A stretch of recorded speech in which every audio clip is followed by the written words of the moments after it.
Secondly, that the postponement was deliberate and to suppress voter turnout so as to affect the results by reducing the petitioners' overall votes. That the provisions of Section 55B of the Elections Act, which provides for circumstances when elections can be postponed in a particular electoral unit, including in cases of emergency.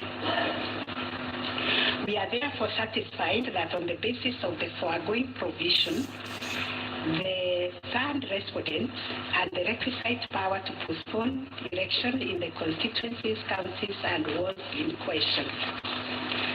Concerning the allegation of voter suppression, we note that voter suppression is generally recognized as a political strategy which takes many forms, but whose practical effect is ultimately to reduce voting by deliberately discouraging or preventing targeted groups of people from exercising their right to vote and thereby to influence the outcome of an election.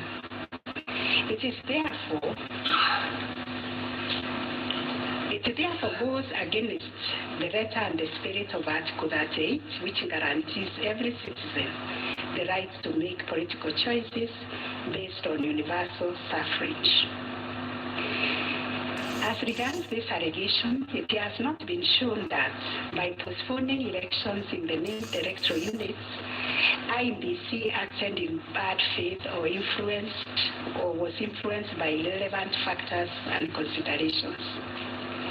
From the explanation tendered, we are satisfied that the postponement was occasioned by a genuine mistake, which in our view could have been avoided had the members and staff of IEBC been more diligent when they went to inspect the templates in Athens, Greece, where the printing of ballot papers was undertaken.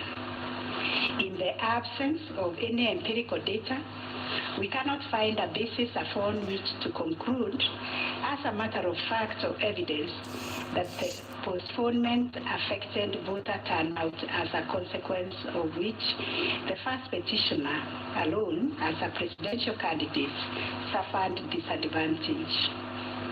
At any rate, the nature of the ballot being an individual decision and secret, there may be other factors to which the turnout in the named units can be attributed. From the evidence on record, however, it appears to us that 2022 general election recorded one of the lowest turnouts since the introduction of multi-party political systems some 30 years ago. If there was a low voter turnout, it affected all the 6 categories of candidates, and its explanation, in our view, lies elsewhere, but certainly not a calculated suppression. On the other hand, in rebuttal to these claims, IEBC illustrated with examples to our satisfaction that there was no nexus between the postponement of elections and voter turnout in the affected units. Far from the fact that this claim was undoubtedly just another red herring, it has nothing to do with the question under review, and accordingly we reject it and hold that there is no proof that the postponement resulted in voter suppression to the detriment of the first petitioner. Whether there were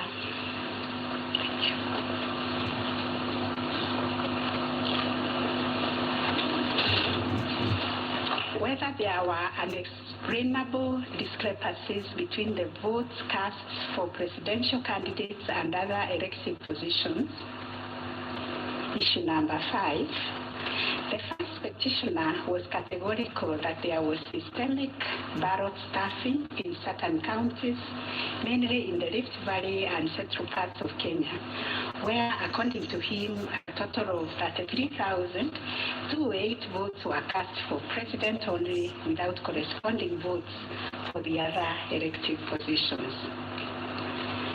on the part of IEBC and the chairperson, while acknowledging that indeed in some instances there was vote differential between those cast for president and for other positions, but maintained that they were insignificant, and those instances related to votes by prisoners and citizens in the diaspora who only vote for the president but did not take part in other elective positions.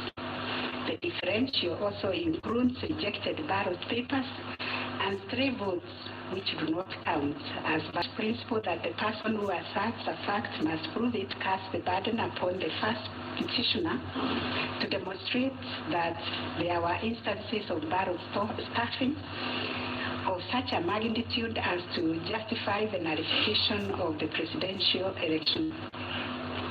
Ballot stuffing, which is an illegal addition of extra ballots, is a type of electoral fraud aimed at swinging the results of an election towards a particular direction.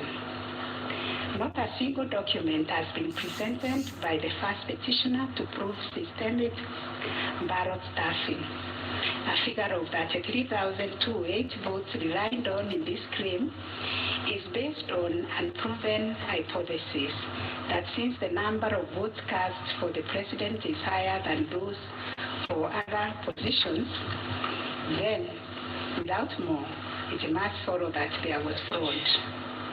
We find that fraud is a serious criminal offense, and it must be proved beyond reasonable doubt under Section 5N of the Election Offences Act.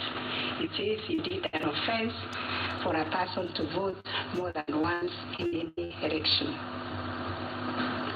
IBC has profound a plausible explanation for the vote differential, citing categories of voters who only vote for the president, such as prisoners and Kenyans in the diaspora.